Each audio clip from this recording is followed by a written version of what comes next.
को आज हमारे बीच में देशराज जी हैं, जो कि जे सेल की बात करें, गोंडा विधानसभा के इसके प्रभारी भी हैं। आम आदमी पार्टी की बात करें, सच्चे सिपाही भी हैं। फॉलो करते हैं फेसबुक पेज हम इनका। देखने में आया कि अभी ये उत्तराखंड गए, टीम बनाई, टीम जोड़ी, कार्य किया। बात कर लेते हैं इनसे कि कैसा माहौल है उत्तराखंड के अंदर आम आदमी पार्टी के प्रति। थैंक यू, आप मेरे यहाँ तक आए। जैसा कि आप बता रहे हैं कि आप मुझे फॉलो करते हैं, आपने मुझे हिमाचल में देखा जी। पूरी दिल्ली की टीम हिमाचल में गई हुई थी, हमारी टीम भी वहाँ गई हुई थी। मेरे साथ मदन सिंह जाटव थे, हमारे और दूसरे सीनियर पदाधिकारी भी थे जी। हम हिमाचल गए। हिमाचल में हमें कुल्लू डिस्ट्रिक्ट मिला हुआ था, हमने वहाँ जाके काम किया। वहाँ काम करना बहुत कठिन है। काम करना बहुत कठिन है, हाँ, लोगों के लिए जी। लेकिन जैसा हमने वहाँ माहौल देखा, वहाँ जाकर के देखा, हमने रात दिन मेहनत करके वहाँ काम किया और ज़मीनी हकीकत को जाना। जी। जानने के बाद वहाँ देखा कि लोगों का जीवन बहुत कठिन है। गांव में मूलभूत सुविधाएं नहीं हैं। तो हम जैसे लोग नहीं गांव में पहुँच पा रहे हैं। जहाँ जानवर नहीं जा सकता, वहाँ इंसान जा रहा है, उनको जाने के लिए रास्ते नहीं हैं। फिर भी वहाँ इंसान रह करके पता नहीं कैसे अपना जीवन चला रहा है, ये तो वो लोग बहुत अच्छे से जानते हैं। पर हमारे तो रूह काँप गई उनको देख करके कि कहाँ लोग रह रहे हैं और क्या काम कर रहे हैं, कैसे अपना जीवन चला रहे हैं। देशराज जी, अगर हम सफ़र की बात करें तो ये कितने दिन का आप लोगों का सफ़र रहा? हम 10 दिन का हमारा टूर वहाँ रहा था। 10 दिन में रिसफलिंग होनी थी हमारी, जी। तो हम 10 दिन में आ गए थे। 10 दिन में हमने वहाँ हिमाचल में कुल्लू डिस्ट्रिक्ट में काम किया। जी। अच्छा लगा काम करने में। वहाँ के लोगों के बारे में क्या आपको लगा कि वास्तव में लोग बदलाव के मूड में बैठे हैं?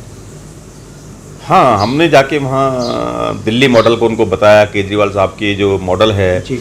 उसको जाके बताया कि भाई दिल्ली एक ऐसा मॉडल बन चुका है जहाँ सारी मूलभूत सुविधाएं लोगों को मिल रही हैं और लोग उसका मज़ा ले रहे हैं, लुत्फ़ उठा रहे हैं। ये केजरीवाल सरकार की देन है। तो लोगों ने हमें सुना, बहुत अच्छे से सुना और बिल्कुल बदलाव का मूड बनाया उन्होंने। क्योंकि उन लोगों ने हमें बताया कि ये चीज़ें तो हमें पता ही नहीं है जी। जी। जो चीज़ें आप बता रहे हो यहाँ आज तक किसी ने बताई नहीं है कि ये चीज़ें भी हो सकती हैं। देशराज जी, अगर हिमाचल की बात करें, आपने काम करा, वहाँ के हालात देखे, एजुकेशन का स्तर वहाँ पे कैसा लगा? निम्न स्तर है। निम्न स्तर? एजुकेशन निम्न स्तर, बिल्कुल जीरो है। जी। गांव में स्कूल्स नहीं है, एक एक दो दो कमरे जो बना रखे हैं लोगों ने टीन शेड में, जैसा वहाँ का कल्चर है उस हिसाब से। लेकिन वहाँ सुविधाएं नहीं है, लाइट पानी बिल्कुल नहीं है। कहने को तो लाइटें हैं वहाँ की भी, लाइट चल रही हैं, लेकिन पानी बहुत टफ मामला है, पानी नहीं मिलता लोगों को पीने के लिए। स्वास्थ्य जगत की बात करें तो कैसा? स्वास्थ्य के मामले में तो जीरो है। स्वास्थ्य के मामले में 8-8, 10-10 किलोमीटर जाकर के किसी कस्बे में, जो मेन रोड पे कोई कस्बा पड़ता है, वहाँ लोग जाते हैं जी। और छोटी मोटी दवाइयों के लिए भी वहाँ, मतलब जो डॉक्टर्स जो बैठा रखे हैं वहाँ लोग जाते हैं, उनसे अपना काम चलाते हैं। नेटवर्किंग की समस्या, मोबाइल नेटवर्किंग? बिल्कुल, नेटवर्किंग बिल्कुल नहीं है, ना के बराबर समझो। कोई खास जगह जो बड़े शहर आते हैं या बड़े कस्बे आते हैं, उनमें थोड़ा बहुत नेटवर्क मिल जाता है। गाँव में नेटवर्क की बहुत बड़ी समस्या है। रोजगार के कोई साधन? रोज़गार नहीं है, गाँव में रोज़गार नहीं है। हम बहुत सारे गाँवों में गए, मेरे पास 15 पंचायतें थीं जी। जिनको हमें करना था। उनमें 70 गांव थे 15 पंचायतों में, पर हमें पंचायतें करनी थी। जी। हम वहाँ गए, जा कर के देखा तो जो गाँव में सिर्फ बुजुर्ग और बच्चे नज़र आते थे। हमने पूछा, भाई यहाँ युवा नहीं है क्या? कहते युवा लोग तो सीधा शहरों में निकल जाते हैं रोज़गार के लिए, यहाँ हमारे इस क्षेत्र में नहीं है रोज़गार। दिल्ली निकल जाते हैं, बड़े बड़े शहरों में निकल जाते हैं रोज़गार के लिए और महीने 15 दिन में चक्कर मारते हैं। बाकी बुजुर्ग हैं, महिलाएं हैं, गांव में छोटे छोटे बच्चे हैं जी। वो सब लोग हैं। रोज़गार के नाम पर वहाँ उनकी कोई खेती बाड़ी ऐसी तो है नहीं, मौसमी खेती है उनकी सारी जितनी भी है। सेब उगा लिया, अनार उगा लिया, यही वहाँ खेती होती है और वो मौसम के अनुसार होती है, डिपेंड करती है प्रकृति पे। वो उनके लिए भी साधनों ने जुटाने पड़ते हैं, बड़ी मेहनत करनी पड़ती है। देशराज जी, ऐसे में बात करें, जो वहाँ के चुने हुए नुमाइंदे हैं, क्या वहाँ पर आते हैं, केवल चुनाव के समय आते हैं या क्या? हम जितने भी गाँवों में गए, हमने पूछा, भाई कोई नेता यहाँ आया क्या? आपके रास्ते नहीं बने हुए हैं, आप कैसे नीचे उतरते हैं, कैसे चढ़ते हैं? कहते जी नेता, कहते हमारे यहाँ कोई नेता नहीं होता, जो हमारे प्रधान ने सरपंच ने कह दिया वो हमारा नेता होता जी। है। हमने आज तक अपने नेता की शक्ल भी नहीं देखी। कुल मिला के सरपंच ही ठेकेदार बना दिए नेताजी ने। कुल मिला के जो सरपंच ने कह दिया, बड़े बुजुर्ग ने, वहाँ के आदमी ने कह दिया, प्रधान ने कह दिया, वहाँ पंच होते हैं, जी। सरपंच होते हैं, पंच होते हैं वहाँ, तो पंचायत के पंच होते हैं, गाँवों के पंच होते हैं। तो उन लोगों ने जो कह दिया वो लोग उनके पीछे चल देते हैं, उन पे भरोसा करते हैं वो। लेकिन विकास जीरो है। विकास नाम की कोई चीज़ किसी भी गांव में कहीं नज़र नहीं आई कि यहाँ विकास नाम की कोई चीज़ है। नेताओं को जानते ही नहीं है लोग कि कौन हमारा नेता है।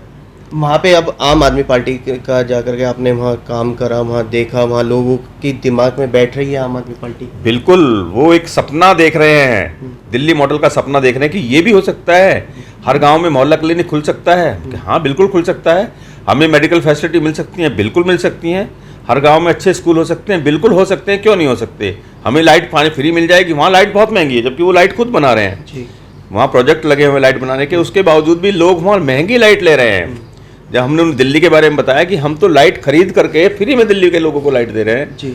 तो बड़े अचंभित हुए वो लोग कि हैं ऐसा भी है कि हाँ।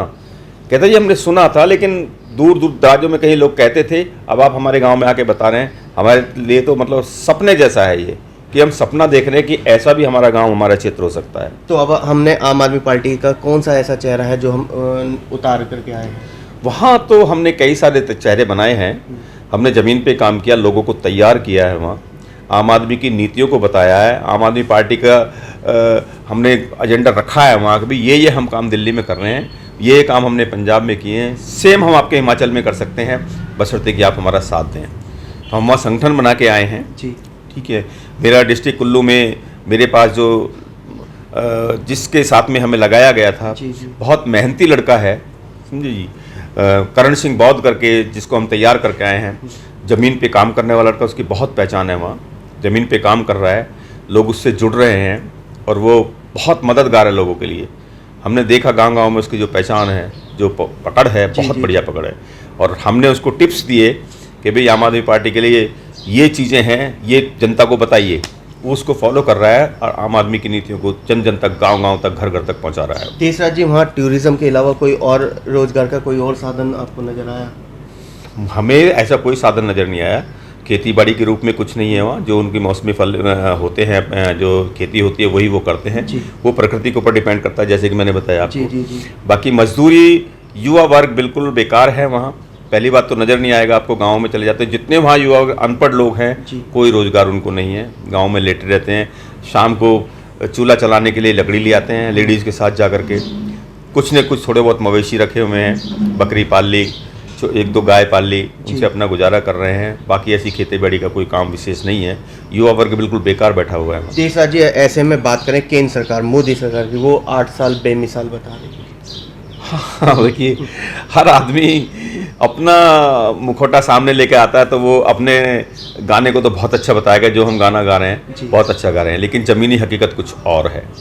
ये तो वहाँ अगर आप जाके देखें, वहाँ प्रेस रिपोर्टर्स अगर वहाँ पहुँच जाएं, वो देखें जाके, तो वो सही तस्वीर को पेश कर पाएंगे। कुल मिलाकर के वहाँ पे उज्ज्वला योजना फेल, मनी रोजगार का जो मोदी सरकार कहती है हमने आत्मनिर्भर बनाने के लिए अनेकों प्रयास कर रखे हैं, अनेकों चीज़ें चला रखी है, सब फेल है वहाँ पे। योजनाओं की बात करते हैं, जाने को रास्ते तो है नहीं, योजनाएं कैसे पहुँचेंगी जहाँ जाने को रास्ते नहीं है। जानवर खच्चर नहीं चढ़ सकता, वहाँ इंसान 1.5 2-2 फुट के स्टेप पर चढ़ करके कमर पे बोझा लाद करके जा रहा है। 2-2 2.5 3-3 फीट की गलियां हैं, सकरे रास्ते हैं।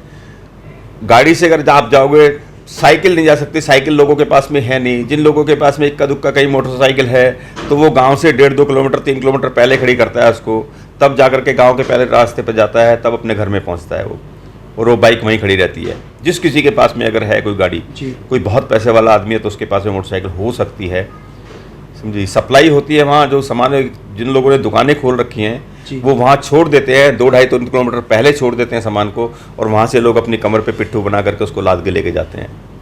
ऐसे ऐसे गांव हैं।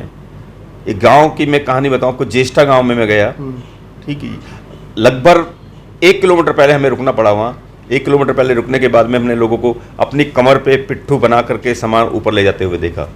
मगर हमने उनसे पूछा, भाई ये सामान तुम पावर पे, कहते हैं यहाँ खच्चर चल ही नहीं सकता। हमने भी देखा, खच्चर 1.5 फुट के स्टेप पे खच्चर अपना पैर नहीं रख सकता। जी जी। क्योंकि खच्चर का एक लेवल होता है, 4-6 इंच पैर उठा सकता है, लेकिन वजन रखने के बाद में खच्चर पे वजन होता है, कुछ अपना वजन होता है, उसका बैलेंस बनाना बहुत मुश्किल है। ये ज़मीनी हकीकत है। यहाँ खच्चर भी नहीं चल सकता, सिर्फ इंसान ही अपने घुटने पे हाथ रख के जी चलता है, कमर पे लग करके, और वही पहुंच पाता है। ऐसे ऐसे गांव हैं, वहाँ नेता पहुंचते ही नहीं है, विकास नाम की कोई चीज़ नहीं है। देसराज जी, अब बात कर लेते हैं दिल्ली। नॉमिनेशन भर दिया है दुर्गेश पाठक जी ने राजेंद्र नगर सीट के लिए, आप भी वहाँ पे गए, क्या माहौल नज़र आ रहा है? बहुत बढ़िया माहौल है, हम जीत रहे हैं। राजेंद्र नगर विधानसभा को हम जीत रहे हैं, पूरी दिल्ली लगी हुई है, ये सीट हम जीत के लाएंगे। बहुत बढ़िया माहौल है, पूरा हमें पूरा जो मिल रहा है हमें, जो उनका समर्थन आम जनता का।